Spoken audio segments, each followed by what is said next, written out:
Christos anesti ek nekron thanaton patisas, και της εν της μνήμας εις ζωήν χαρισάμενος.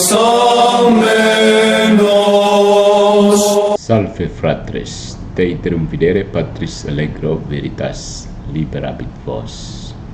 Nie będzie pochwalony Jezus Chrystus i Maria zawsze dziewica.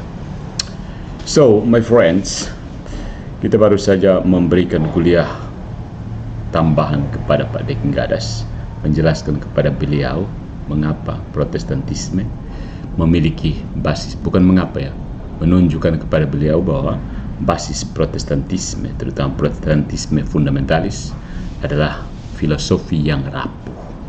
So, kali ini untuk melanjutkannya sebagai satu kuliah gratis untuk kita semua, tapi juga secara khusus untuk Paus Deki dengan mengambil kasus dari James White. Jadi serangan-serangan Deking Gadas terhadap gereja Katolik itu sebenarnya mengkopi dari serangan-serangan, ya, maksudnya sama saja yang dilakukan oleh kaum reform di luar negeri.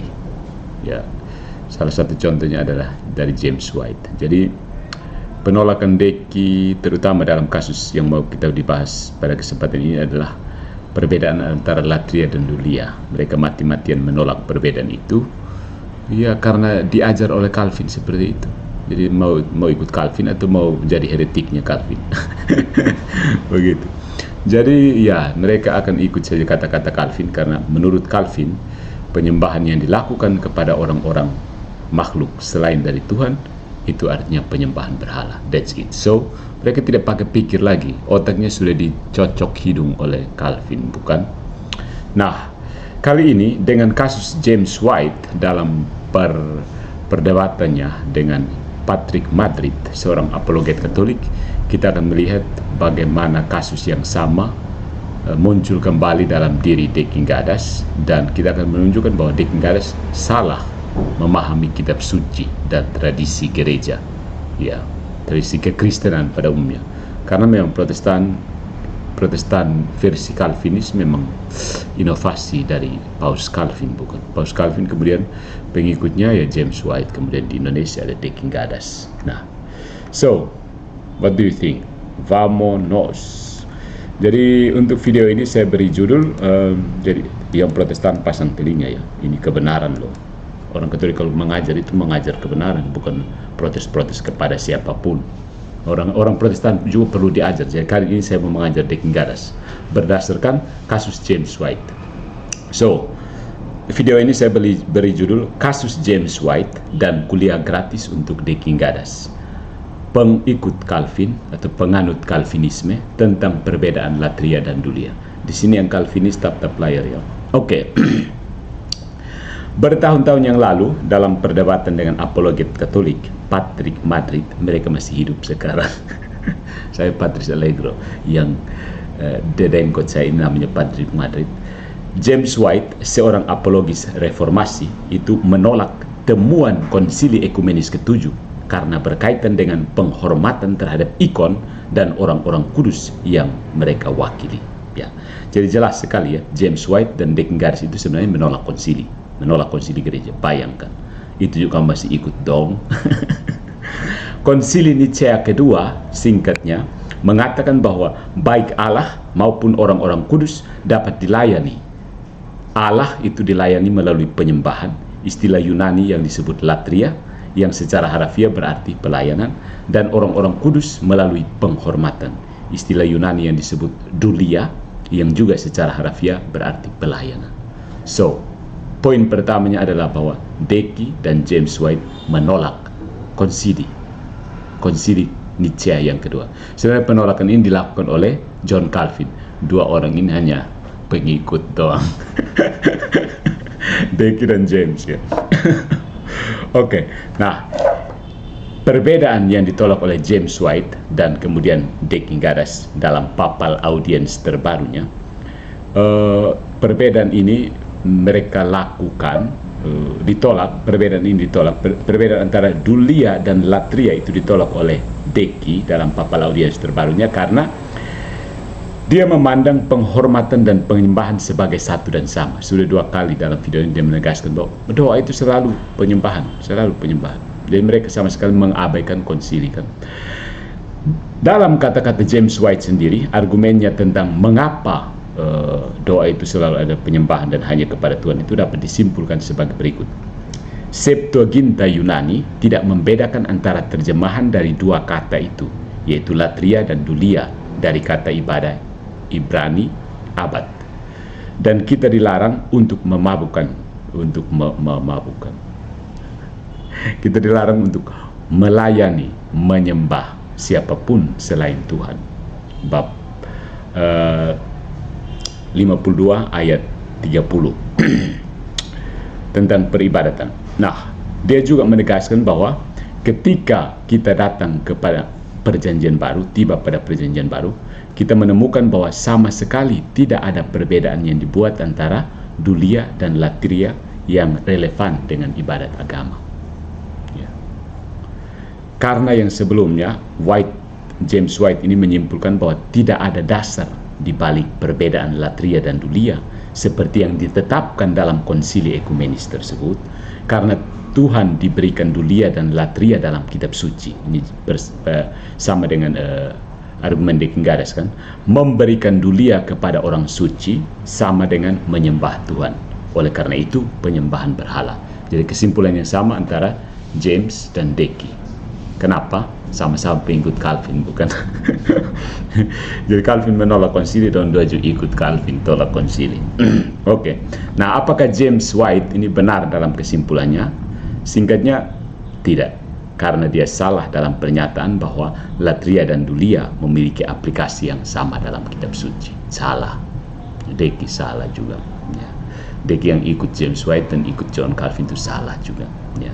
Nah, mari kita lihat latria dalam kitab suci atau Alkitab. Ya. Tidak perlu mempersulit pembahasan kita tentang latria. Singkatnya, meskipun dalam bahasa Yunani klasik, kata latria itu digunakan dalam konteks melayani manusia dan juga dewa, dalam kitab suci hampir selalu berkaitan dengan pelayanan Tuhan sendiri.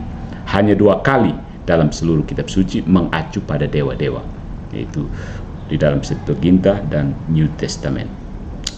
Istilah ini dapat diterjemahkan sebagai ibadah, ya, tetapi secara kontekstual terjemahan pelayanan selalu lebih cocok dan secara etimologis lebih masuk akal. Ya, jadi dalam kitab suci, latria adalah tindakan pelayanan atas nama Tuhan atau dewa, ya, tindakan pelayanan untuk Tuhan atau dewa. Nah, itu tentang latria, selalu pelayanan kepada Tuhan. Nah, bagaimana dengan dulia dalam Alkitab atau kitab suci? James White itu mengklaim bahwa dulia digunakan sebagai sinonim untuk latria dalam kitab suci, dan oleh karena itu tidak pantas untuk membuat perbedaan antara latria dan dulia. Kayaknya De Kingadas membeli opini ini. Ini baru setengah kebenaran, ya. Kita akan menunjukkan bahwa dulia adalah tindakan pelayanan atas nama siapapun atau apapun. Pelayanan untuk apapun atau siapapun. Dulia. Dulia tidak memiliki konotasi ibadah yang kuat. Konotasi ibadah, worship yang kuat yang dimiliki seperti yang dimiliki oleh latria. Nah, sampai di sini sebenarnya ada nuansa bahasa yang bukan merupakan eksakta, tetapi lebih ke seni art. Ya. Jadi yang punya konotasi ibadah yang kuat itu latria, sementara dulia pelayanan untuk apapun. Ya. Dan karena itu dulia bisa dilakukan kepada dewa atau Tuhan, tetapi sebagaimana akan kita lihat juga dapat digunakan dalam konteks non-agama, konteks non-religius, dan diberikan kepada benda mati serta manusia. Jadi dulia itu penyembahan kepada benda mati, makhluk hidup yang bukan Tuhan juga. Begitu. Nah, dulia dan melayani Tuhan. Ketika kitab suci merujuk pada Allah Tritunggal yang dilayani, dulia, pakai dulia dengan merujuk pada Allah Tritunggal. Saya sudah bilang, latria itu memang hanya konotasi ibadat, tapi ketika dulia menggunakan kata dulia yang ditujukan kepada Allah Tritunggal, kita sering tidak melihat pelayanan dirujuk secara eksplisit dalam konteks ibadah. Ya. Dan melayani Tuhan tidak selalu beribadat, bukan? Melayani, aku melayani Tuhan. Melayani Tuhan bukan aku beribadat kepada Tuhan. Melayani dan beribadat berbeda.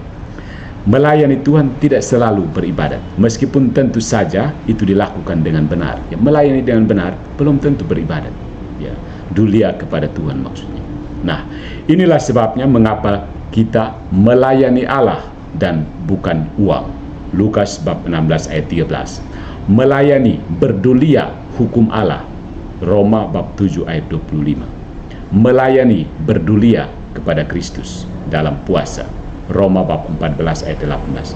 Dan melayani atau berdulia kepada dia di bawah satu. Melayani dia, berdulia kepada dia di bawah satu kub. Zefania bab 3 ayat 9 dari Septuaginta. Nah, dalam tidak jadi sebenarnya dengan penjelasan seperti ini tidak masuk akal untuk menggunakan kata latria dalam konteks ini, dalam satu konteks ini, seperti melayani Allah dan bukan melayani uang. Itu dulia Allah, bukan latria Allah, ya kan? Kemudian melayani Kristus dalam puasa itu dulia Kristus, bukan latria Kristus. Jadi tidak masuk akal kalau menggunakan sinonim, menggunakan latria sebagai sinonim dalam konteks ini, dalam satu konteks ini saja, karena pelayanan yang secara khusus berkaitan dengan ibadat tidak muncul dalam pandangan pada bagian-bagian sebelumnya. Karena itu pilihan kata dulia dan bukan latria. Jadi pilihan kata yang digunakan dalam contoh-contoh tadi itu adalah dulia, karena konteksnya bukan konteks ibadah yang worship itu. Bukan konteks ibadah. Ibadah itu korban, nanti kita akan lihat. Dan korban ini tidak ada di Protestan, camkan. Makanya James White dan De Kingadas blank soal latria. Makanya mereka samakan, oh dulia dan latria itu 11-12. Dulia dan latria itu besti dong. Karena memang tidak ada latria di Protestan, camkan. Ya. Nah, hal yang sebelumnya tidak benar secara universal dalam bahasa Yunani, ya, itu tentang latria sinonim dengan dulia, itu tidak benar dalam bahasa Yunani. Tindakan pelayanan dulia juga dapat merupakan tindakan ibadah, meskipun ibadah dan pelayanan tetap saling eksklusif. Ya, ibadah dan pelayanan tetap saling eksklusif. Ibadah, melayani, dua hal yang berbeda, tapi juga bisa sama saja. Maksudnya melayani dengan beribadah, tapi beribadah murni beda dari melayani. Orang bisa melayani dalam ekaristi, tapi ekaristi itu sendiri sesuatu hal yang dalam dirinya sendiri distinct. Ya. Ibadah dan pelayanan tetap saling eksklusif. Sebagai contoh, 2 Tawarik bab 33 ayat 16 dalam Septuaginta itu menyatakan, dia mendirikan mezbah Tuhan dan di atasnya mempersembahkan kurban perdamaian dan ucapan syukur, dan memerintahkan Yehuda untuk melayani dulia Tuhan Allah Israel.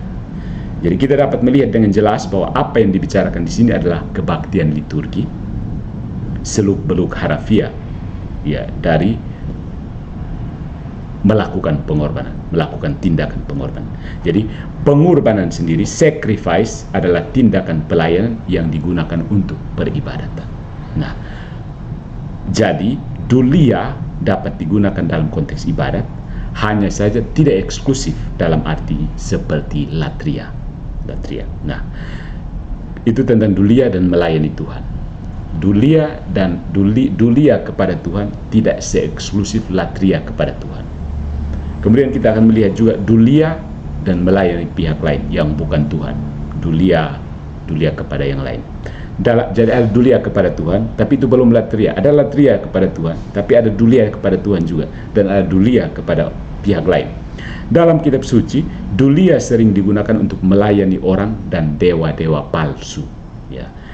Kita memang memiliki kitab suci di mana dulia dirujuk dalam konteks agama, yaitu misalnya, tetapi kemudian sesungguhnya ketika kamu tidak mengenal Allah, kamu melayani dulia orang-orang yang pada dasarnya bukan Allah.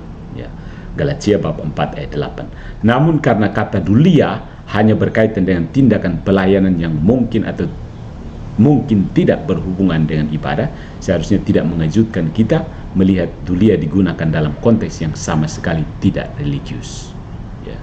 Dulia bisa digunakan dalam konteks yang tidak religius, yaitu Misalnya Yohanes bab 8 ayat 33, Roma bab 9 ayat 12, dan Keluaran bab 14 ayat 5. Ya. Kita juga melihat dulia yang berkaitan dengan pelayanan orang Kristen yang lain. Pelayanan terhadap sesama orang Kristen maksudnya. Dan ini bukan tindakan penyembahan, yaitu dalam Filipi bab 2 ayat 22, lihat juga Galatia 5:13 dan 1 Timotius bab 6 ayat 2.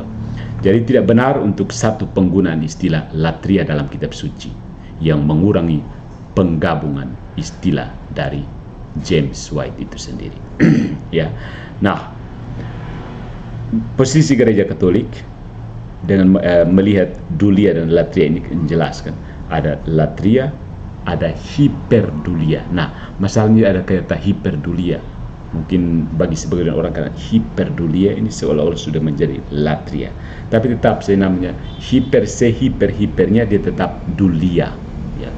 Bahkan dulia itu bisa diberikan kepada Tuhan. Nah, ini yang tidak banyak orang tidak paham. Ya.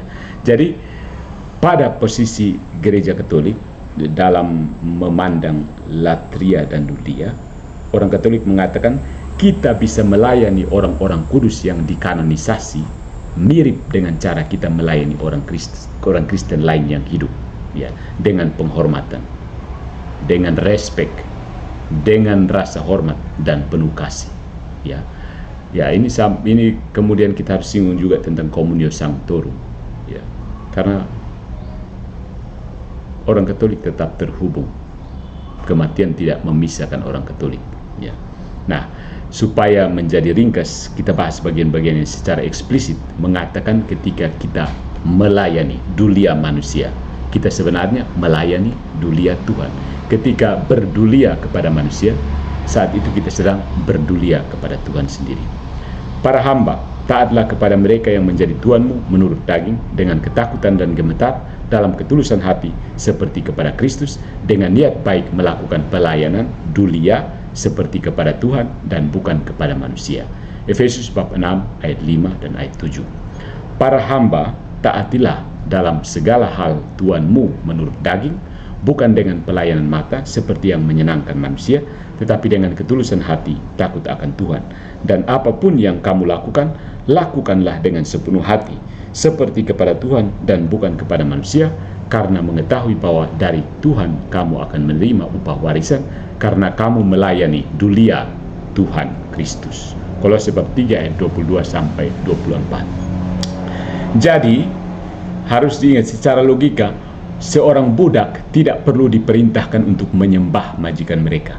Sesuatu yang akan dituntut oleh logika dari kedua orang ini, James dan Deki, kalau membaca Efesus bab 6 ayat 7, jika jangkauan makna dulia itu terbatas pada pelayanan yang berkaitan dengan penyembahan Tuhan, ya. Terus kenapa dia harus melayani tuannya? Apakah seorang budak harus menyembah tuannya? I don't know apa logikanya. Budak tidak diperintahkan untuk menyembah majikan mereka. Sebaliknya, kita dapat menduga bahwa ajaran Alkitab adalah bahwa ketika pelayanan diberikan kepada orang-orang duniawi dalam situasi tertentu, itu benar-benar melayani Allah, ya kan? Seorang pendeta yang berkhotbah di depan mezbahnya, di atas mimbar itu sedang melayani siapa? Dia melayani umatnya, tapi juga itu adalah melayani Tuhan, bukan? I don't know, what do you think? Jadi logika ini jelas terlihat dalam penghormatan terhadap orang-orang kudus, sebagaimana yang ditulis oleh Santo Hieronymus. Bagaimana Deki? Santo Hieronymus ini akrab di telinga kan? Jerome. Oke. Ini apa ya terjemahannya, agak kita cari teks bahasa Inggrisnya. Tulisan Santo Hieronymus. Oke.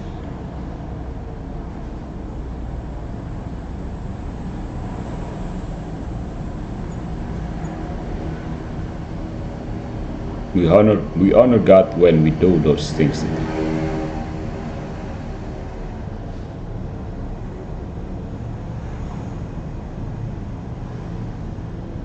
Bukan ini ya, di atasnya.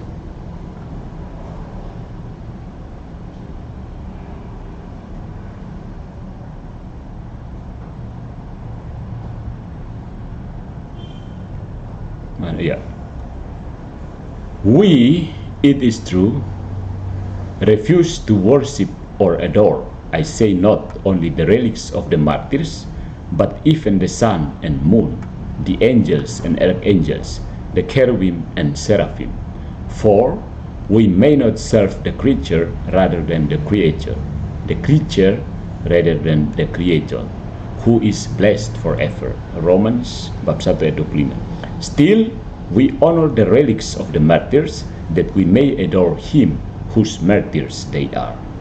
We honor the servants, that their honor may be reflected upon the Lord, who himself says, "He that receives you receives me."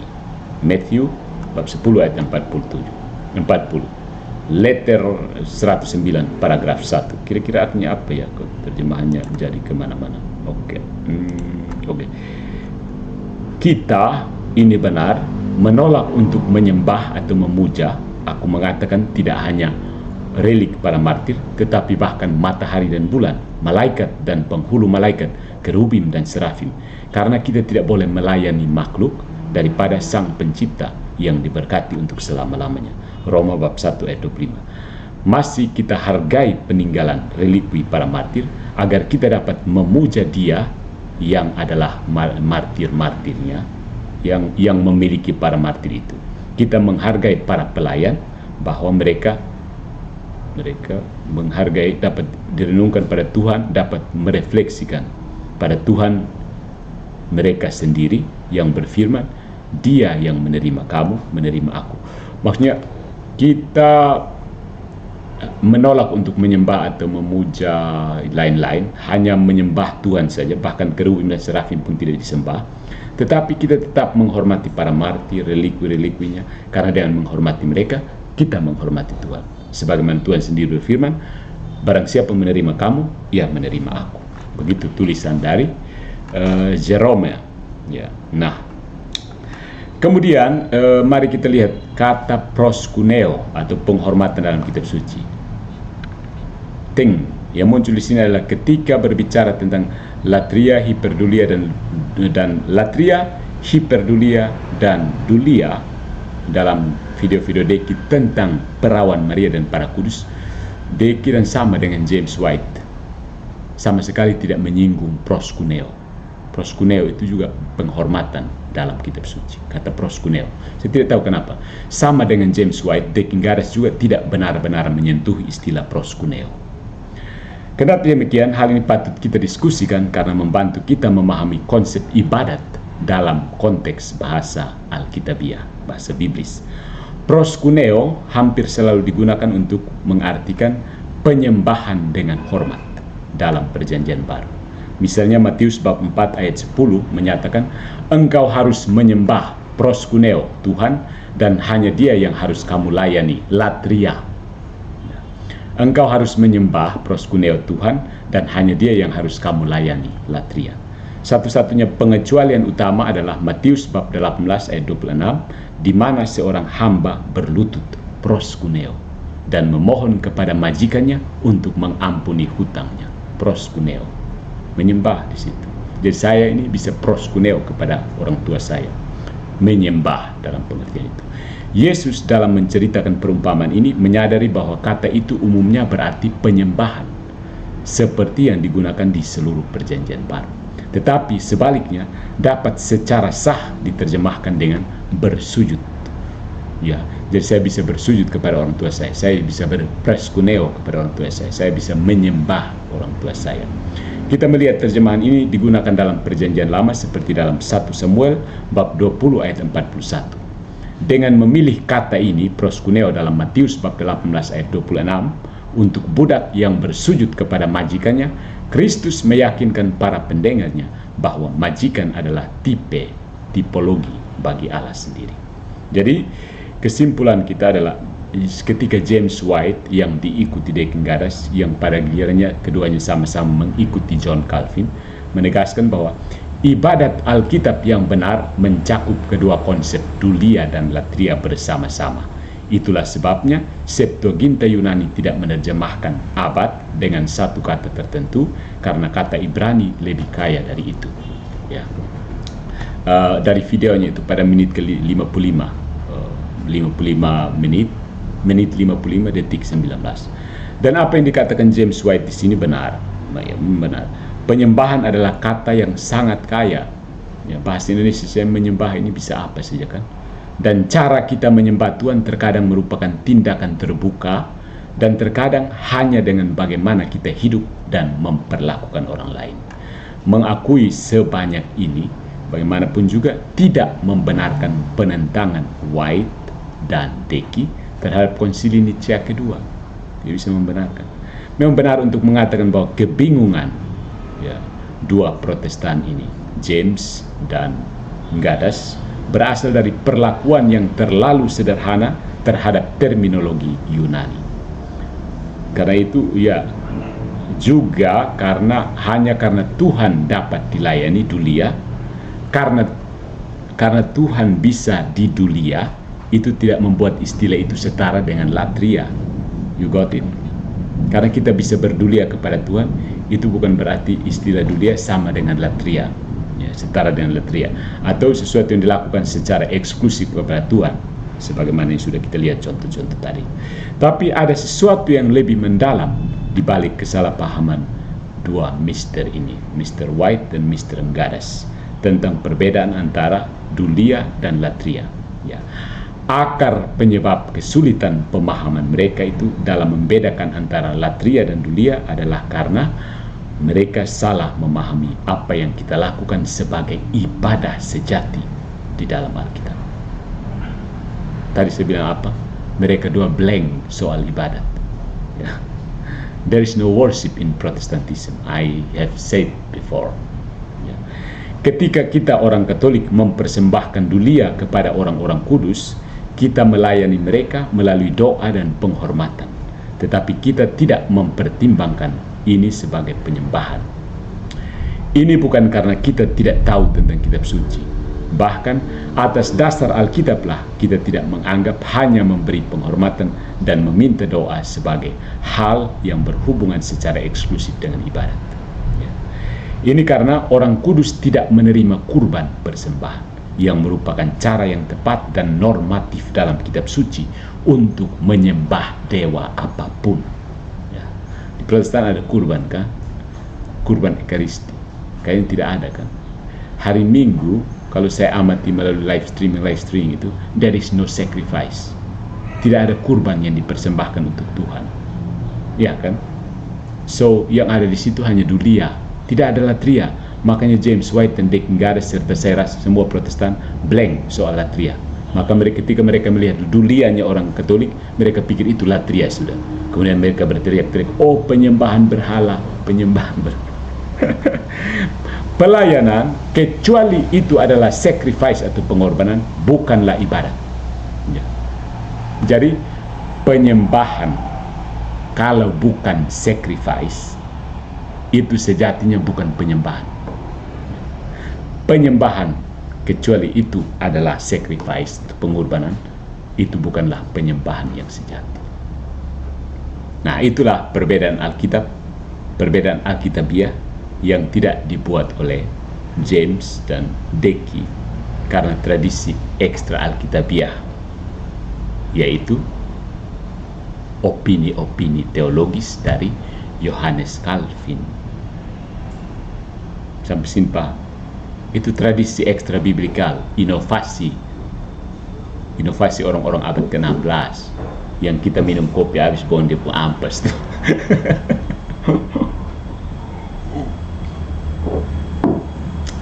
Jadi sebenarnya James dan ini Gadas ini sebenarnya melanjutkan tradisinya Calvinis ya. Calvin itu sendiri yang menolak bahwa penyembahan, dia pakai kata penyembahan dan tanpa menyadari bahwa kata penyembahan ini kaya sekali maknanya. Penyembahan yang dilakukan kepada makhluk selain Tuhan itu adalah penyembahan berhala. Ya terserah. Orang Katolik tahu seperti ini, maka orang Katolik tidak malu-malu disebut penyembahan berhala. You yang tidak tahu penyembahan yang sebenarnya kan. Ya. Jadi perlu ditegaskan secara Alkitabiah, penyembahan tanpa sacrifice itu bukan penyembahan yang sejati. Penyembahan tanpa kurban bukan penyembahan yang sejati, bukan penyembahan ibadat yang sejati. Baca kembali kitab suci dan temukan. Karena itu, ketika di Protestan tidak ada kurban Ekaristi, there is no sacrifice, there is no worship. Yang you lakukan di situ hanya dulia. Latria itu lepas orang Katolik sendiri yang buat, Ortodoks juga, CC Ortodoks. Begitu. Jadi latria yang sejati itu hanya ada di gereja Katolik dan gereja Ortodoks. Gereja-gereja Protestan no comment. Sampai suruh mau terpecah-pecah, kita mau periksa yang mana. Kita hanya periksa Deki dan James White yang ternyata tidak paham tentang latria. Nanti bisa tanggapi, dengar kalau mau tanggapi apa sih latria dalam Protestan. Apakah kurban kita itu bersifat finansial atau persembahan pujian atau nyanyian atau ekaristi atau apapun itu, tidak membuat perbedaan nyata.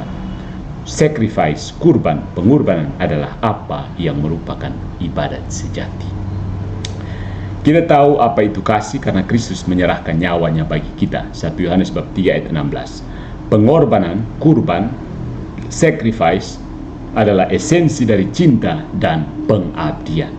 Ini kita berikan secara eksklusif hanya kepada Tuhan.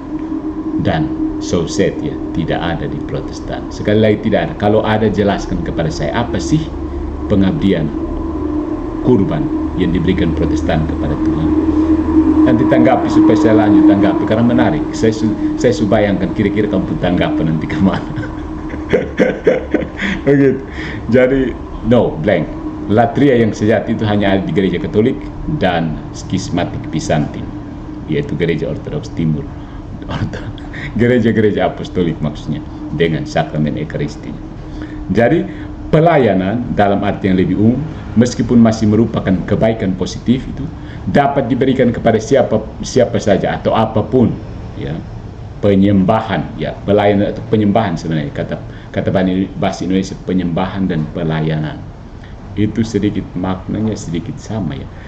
Ya, kita berjibaku dengan makna kata sebenarnya, nuansa kata, saya maksud nuansa. Jadi penyembahan dalam arti yang lebih umum, meskipun masih merupakan kebaikan positif, bisa diberikan kepada siapa saja atau apapun.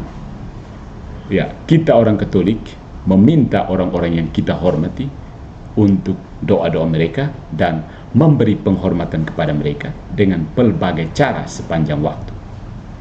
Ya, kita memberikan penyembahan. Kalau orang lihat, oh kamu menyembah, oke, kami memberikan penyembahan kepada mereka dengan berbagai cara.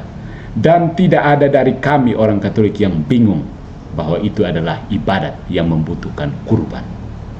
Jadi kami tidak berbuat mempersembahkan kurban untuk Bunda Maria. Ya, kurban Ekaristi maksudnya, kurban yang sejati. Kurban yang sejati, tubuh dan darah Kristus. Kami tidak mempersembahkan tubuh dan darah Kristus untuk Bunda Maria.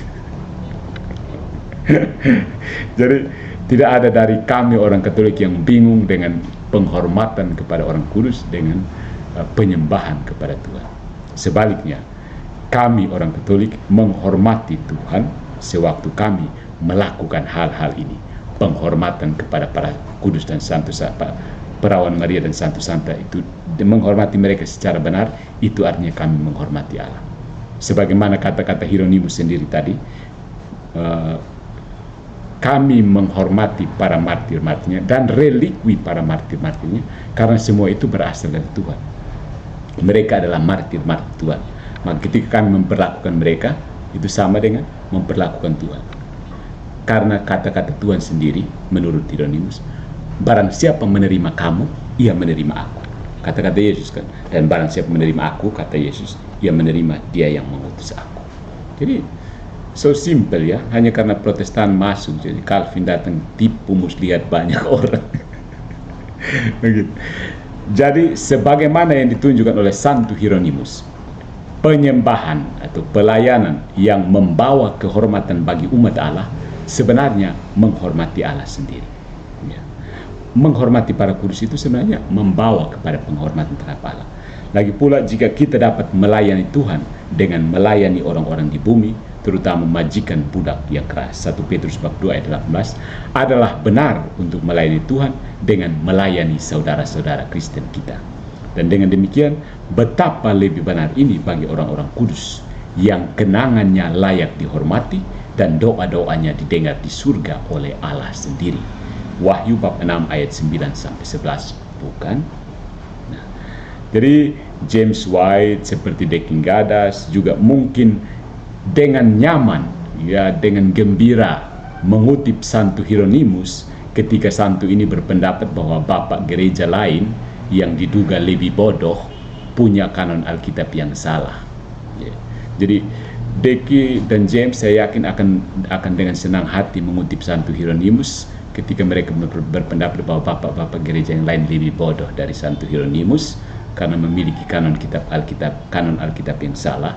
Tapi keduanya akan tetap tidak mampu memahami pandangan Hieronymus tentang penghormatan orang-orang kudus sampai mereka dua mengerti apa itu ibadah yang sebenarnya. Ya. Jika kita mendefinisikan dengan benar apa yang termasuk dalam ibadat dalam Alkitab, kita tidak akan pernah mengacaukan permintaan doa dan pujian yang luhur. Sesuatu yang diterima oleh si James dan De King Gadas. Ya, mereka pasti terima pujian sendiri dari pendengar dan penggemarnya. Itu jangan dikacaukan dengan penyembahan berhala harafiah. Jadi apakah mereka yang memuji-muji De King Gadas di video-videonya itu adalah penyembah De King Gadas? I think kalau pakai logika Deki dan James White, sebenarnya mereka itu menyembah berhala kepada De King Gadas. Atau bagaimana Pak Deki? Jadi bagaimana Santo Hieronymus masih mau dikutip atau tidak soal ini? Soalnya kalau soal kanon kamu bilang Hieronymus itu lebih pintar dari bapak-bapak gereja yang lain. Bapak-bapak gereja yang lain kan bodoh kan, dan kanon Alkitab salah. Hieronymus punya benar kan. Terus nanti kalau sampai sini pasti kamu tidak mau ambil Hieronymus lagi kan. Belum lagi soal perpetual virginity, tidak tahu Deki masih mau ambil Hieronymus ke soal. Saya yakin dia akan buang Hieronymus betul-betul. Jadi saudara-saudariku yang terkasih, semoga kasus James White dan Pak De King Gadas, dua penganut Calvinisme yang sesat itu, kita bisa belajar sesuatu. Good job Calvinisme, neo-Calvinisme. Jadi masih pertanyaan saya dalam hal ini saya mengutip Hieronymus ya untuk menjelaskan tentang penghormatan. Jadi tugas tambahan untuk De King Gadas, pelajari Santo Hieronymus.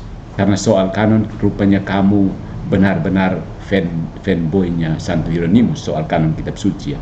Kamu sama dengan Hieronymus menganggap bahwa bapak gereja yang lain yang bodoh sehingga punya kanon Alkitab yang salah. Sekarang kalau soal perpetual virginity, saya mau tahu di mana posisi di De King Gadas. Pasti lari ke tinggal Hieronymus ini. Ya. Karena Hieronymus itu yang bantai Helvidian. Jadi saat nanti waktu pas kita bicara tentang perpetual virginity, saya yakin De King Gadas akan lari ke Helvidian. Selingkuh itu namanya, tidak setia. Pilih Hieronymus, setia kepada Hieronymus toh. Masa selingkuh di mana-mana, kadang Hieronymus lari ke Helvidius lagi. Jadi Protestantisme itu adalah heresi ya. Heresi dari bahasa Yunani hairesis. Hairesis itu diterjemahkan dalam bahasa Indonesia artinya memilih. Jadi you bebas memilih seperti yang dilakukan De King Gadas.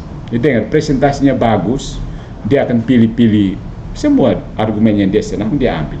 Semuanya untuk demi memenuhi opini teologisnya sendiri, bukan? Bahkan Hieronymus jadi angkat banting saja. Hieronymus dia angkat kalau kanan, dia akan banting kalau perpetual virginity. Bahkan tentang penghormatan kepada orang kudus dia sampai pakai Hieronymus. Begitu ya. Jadi salam dari Santo Hieronymus untuk Pak James White dan Pak De King Gadas. Bagaimana? Masih bingung dengan Latria dan Dulia kah? Nanti kita kuliah lagi.